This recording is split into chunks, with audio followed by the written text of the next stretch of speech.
Assalamu alaikum and good morning to all. Okay, dear students, in the last few classes, I have given course materials for your better understanding. I think you have utilized that course material.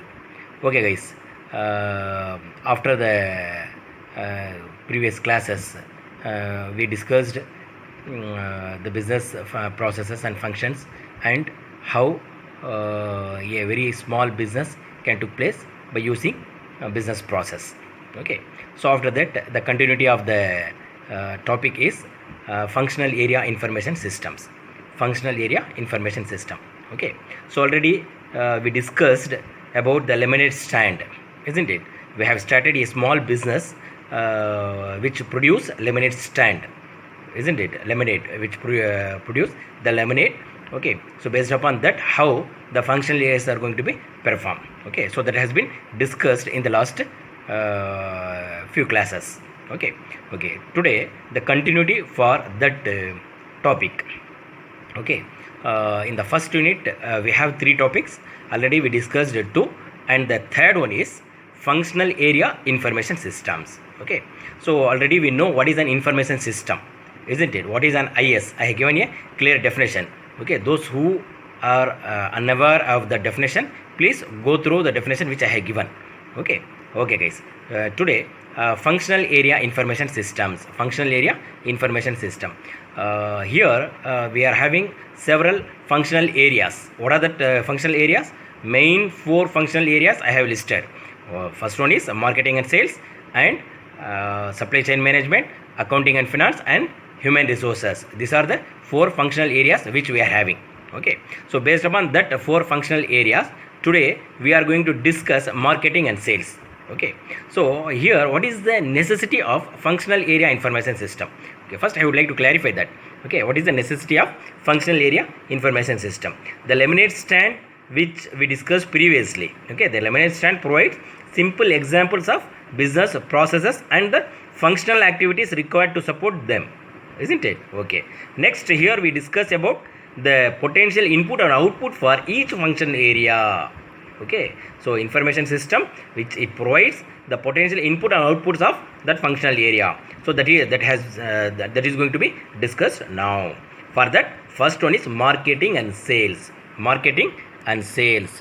Okay, so marketing and sales functional area. Marketing and sales functional area. First one, the marketing and sales area needs information from all other functional areas to do its job. See the figure. See the figure which I have given here. Please listen. Please note down the figure. Please note down the figure. Okay, please draw this figure, because based upon this figure only, now I am going to explain how the marketing and sales will exchange informations, will exchange data with other functional areas such as human resources, accounting and finance, and supply chain management functional areas. Okay, so here I have four functional areas. Okay, I have placed marketing and sales in a center.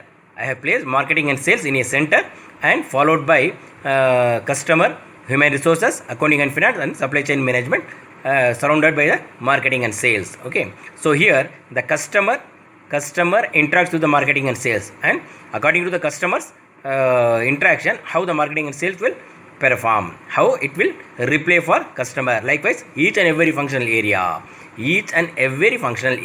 will interact with the marketing and sales, and the marketing and sales will respond to the request. Okay, so that has been clearly indicated in this figure. So kindly note down the figure. The figure 1.4, the marketing and sales functional area exchanges data with customer and with the human resources, accounting and finance, and supply chain management functional area. So please note down these figure. Okay, so here first we have the customer, isn't it? First we have customer communicate their orders to marketing and sales in person or by telephone or email or fax, the web, and so on. In the case of web-based systems, customer and order data should be stored automatically in the information system. Otherwise, data must be stored manually by a person typing data into a keyboard or point of sale system, or using a barcode reader or other devices. Got it? Okay. Sales order must be passed to supply chain management for planning purposes. Note down this. Sales order must be passed to supply chain management for planning purposes and to accounting and finance for billing. Sales order data are also available for analyzing sales trends for business decision making. Note down this. What is the role of accounting and finance? Okay, sales order data are also valuable for analyzing sales trends for business decision making. For example, marketing and sales management might use a report showing the trends of a product sales to evaluate marketing efforts and to determine strategies for the sales force. You got it? Okay. Then marketing and sales also has a role in determining product price, which requires an understanding of the market competition and the cost of manufacturing the product. Pricing might be determined based on a product's unit cost plus some percentage markup. Okay, so it is determined by based on a product's unit cost. Okay, what is the cost of production plus some percentage markup. For example, if a product cost is just you imagine that 50 per unit to make, okay, and management wants a 40% markup, the selling price must be what? 70 per unit. Where does the per unit cost come from? Determining the cost of manufacturing a product requires information from accounting and finance, which in turn relies on supply chain management data. You got it? Which in turn relies on supply chain management data. So that's why I have given here supply chain management also. Okay. People are a valuable assets to the frame, and marketing and sales need to interact with the human resources to exchange information on hiring needs, legal requirements, and other matters. For example, when marketing and sales has an opening for a junior salesperson, human resources will do the advertising for the job vacancy.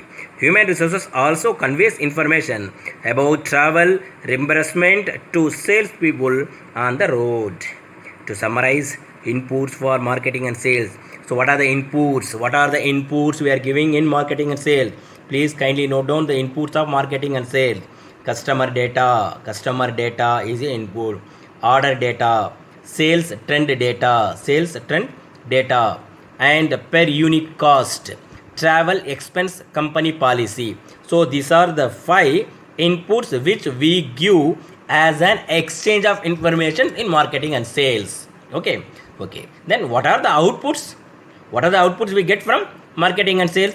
The outputs for marketing and sales include, when we give inputs, customer data, order data, sales trends data, per unit cost, travel expense company policy. Okay, such data are given as input, and finally we will get outputs in marketing and sales. What are the outputs? We will get 3 outputs from the marketing and sales. What are the 3 outputs? First one is sales strategies, product pricing, employment needs. You got it? So these are the 3 outputs which we get according to our inputs. Okay. So in this way, the marketing and sales functional area will exchange information